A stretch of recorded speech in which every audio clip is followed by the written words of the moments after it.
तो आज का हमारा नया टॉपिक है थ्रेड पॉइंट।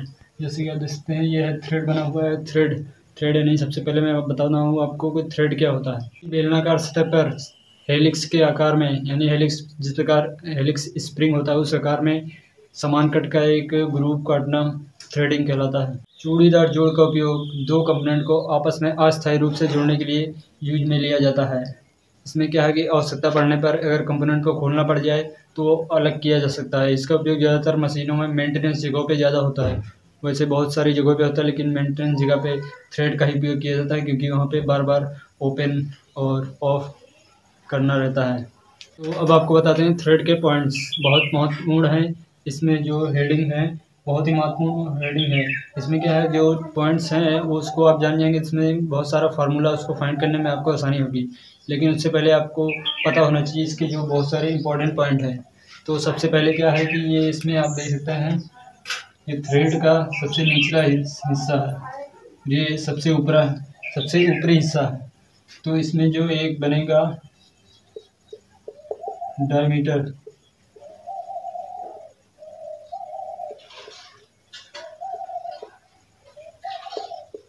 यानी कि दोनों साइड का जो टॉप थ्रेड का टॉप पॉइंट है, यहाँ पे टॉप पॉइंट, इसका एक हिडन लाइन खींचेंगे तो इसको हम कहेंगे मेजर डाया।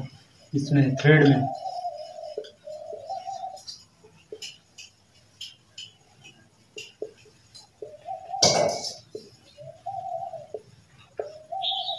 मेजर यानी सबसे बड़ा डायमीटर है। इस एक प्रकार का जो एक बेलनाकार आकृति है उसमें जो टॉप पॉइंट है उनके बीच की डिस्टेंस वो है मेजर डाया। और माइनर डाया क्या है कि इसके जो रूट है, ये टॉप है, ये रूट है, तो इसके रूट से जाने वाली जो रेखा उसके बीच का डिस्टेंस हो गया माइनर डाया।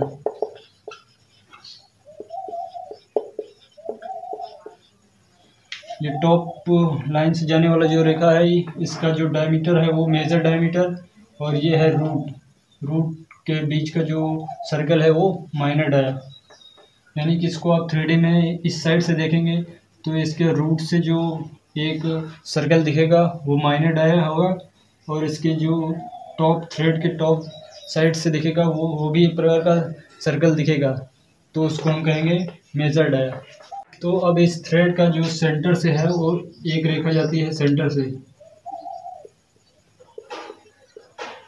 यानी कि मेजर डाया और माइनर डाया के बीच का मतलब सेंटर से एक और सर्कल बनेगा यहाँ पे थ्रेड के सेंटर से,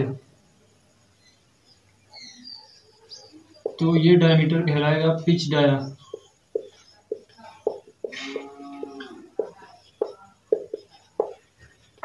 सेंटर थ्रेड के सेंटर से जो एक सर्किल है उसका डायमीटर होगा पिच डाया। अब यहाँ पे एक आ गया पॉइंट पिच।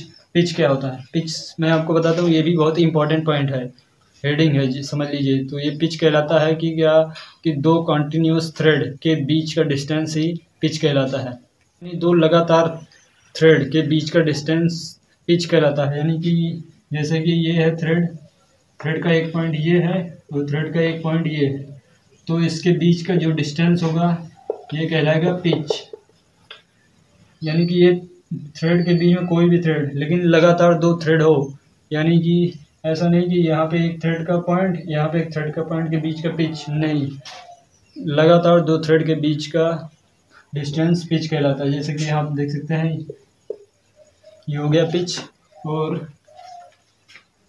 थ्रेड के जो है सेंटर से जो हाफ पिच है, सेंटर से जो एक्सिस जाएगा वहाँ से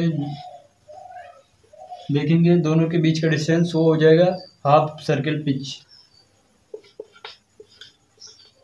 हाफ पिच सर्किल, ये हाफ पिच हो गया। और टॉप से जो पॉइंट से है उनके बीच का डिस्टेंस पिच होगा। इसमें भी एक पॉइंट है थ्रेड एंगल। थ्रेड एंगल कैसे जानेंगे? इसमें तो क्या होगा, थ्रेड का एंगल इसके थ्रेड के टॉप पॉइंट और दो लगातार थ्रेड के टॉप पॉइंट से जो बीच का एंगल बनेगा वो होगा थ्रेड एंगल। कुछ इस प्रकार सभी थ्रेड में देख सकते हैं एंगल यहीं से मिलाया जाएगा, सब में अलग अलग होता है। आगे मैं बताऊंगा आपका थ्रेड भी कई प्रकार के होते हैं। तो इसमें हो गया थ्रेड एंगल, ये हो गया थ्रेड एंगल।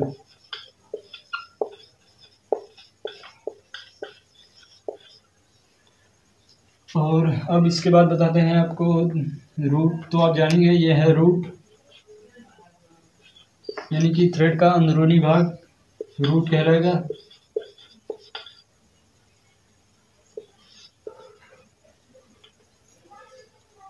तो अब बताते हैं आपको थ्रेड का महत्वपूर्ण पॉइंट, जो कि इस थ्रेड की मशीनिंग करते टाइम बहुत काम आता है। तो जैसे कि दो लगातार पिच हैं, दो लगातार थ्रेड हैं। तो जैसे कि मैं बता दिया हूँ कि ये टॉप व्यू से जो बीच का डिस्टेंस होता है वो होता है पिच। लेकिन ये पिच के बीच में जो यहाँ से यहाँ तक की यानी कि थ्रेड की गहराई वो कितनी होती है, वो कैसे आप जानेंगे। जैसे कि यहाँ पे देख सकते हैं ये है टॉप से रूट, टॉप से रूट के बीच की गहराई कैसे जानेंगे। तो इसके लिए एक सिंपल सा फार्मूला लगाएंगे, नहीं तो मानक मान लेते हैं। जैसे कि यहाँ पे एक रेखा जाएगी स्ट्रेट में, और यहाँ से यहाँ के बीच की डिस्टेंस निकालने के लिए यहाँ पे एक समकोण त्रिभुज बनेगा। तो यहाँ पे वैसे बेसिक में मान सकते हैं कि पिच का हाफ, पिच बाई 2 बराबर डेप्थ ऑफ थ्रेड,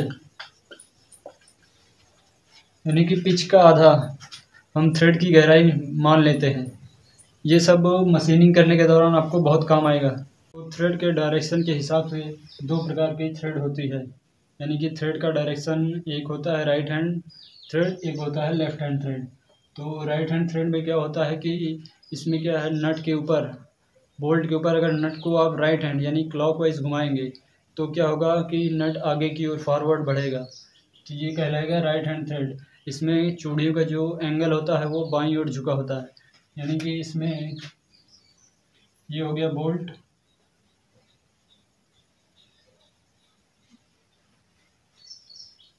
और इसमें जो चूड़ियाँ कटी होती हैं उसमें थ्रेड का जो झुकाव होता है इसमें बाईं तरफ होता है, यानी कि इस प्रकार।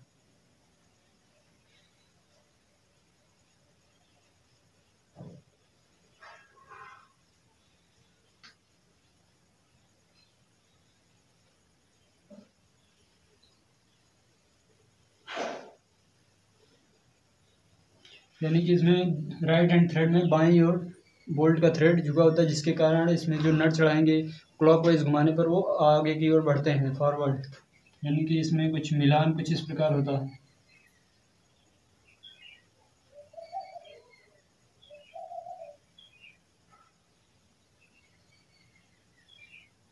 यहाँ पे देख सकते हैं थ्रेड का जो मिड पॉइंट है वो हल्का बाईं ओर,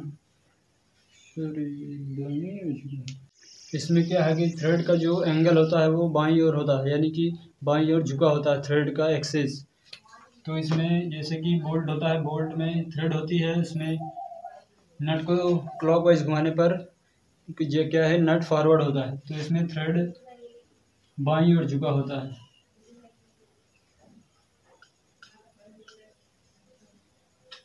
यानी कि कुछ इस प्रकार होता है, देख सकते हैं।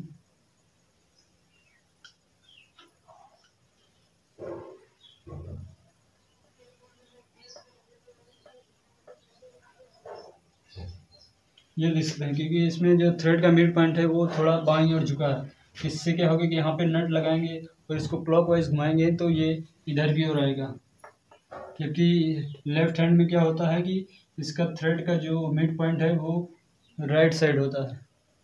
यानी कि लेफ्ट हैंड थ्रेड क्या होता है कि इसमें अगर आप बोल्ट में नट को एंटी क्लॉकवाइज घुमाएंगे तब आगे बढ़ेगा। यानी कि इसमें देख सकते हैं ये है बोल्ट का डिज़ाइन कुछ इस प्रकार।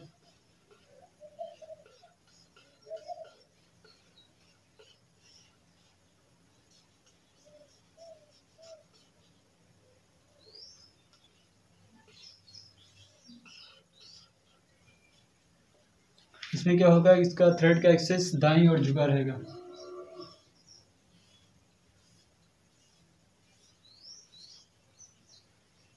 ये देखते हैं, और इसमें क्या होगा कि बोल्ट के ऊपर नट को एंटी क्लॉकवाइज घुमाने पर आगे बढ़ते हैं, तो इससे ये कहलाएंगे लेफ्ट हैंड थ्रेड और ये राइट हैंड थ्रेड। यानी कि घुमाव के हिसाब से, डायरेक्शन के हिसाब से थ्रेड दो प्रकार के होते हैं। वैसे और भी प्रकार के होते हैं लेकिन डायरेक्शन के हिसाब से दो होते हैं। थ्रेड की सबसे बड़ी कमी यह होती है कि इसमें अधिकतम लोड लगाने पर यानी अधिकतम बल लगाने पर इसमें जो है फेल होने के चांसेस यहाँ पे कोर पे ज़्यादा रहता है, यानी कि बोल्ट के टूटने के चांस ज़्यादा रहते हैं इसी कोर पे। बस इस बोल्ट चूड़ीदार जोड़ की यही कमी है कि इसमें अधिकतम बल लगाने पर ये इसके फेल होने के चांसेस ज़्यादा रहते हैं। और ये थ्रेड का जो सारा पॉइंट है वो इंटरनल थ्रेडिंग में सेम होता है, यानी कि कुछ अलग अलग नहीं होता है इसमें। सब pitch, lead screw, major dia, minor dia सब सेम होता है, बस उसमें रूट अलग होता है और क्रेस्ट अलग होता है।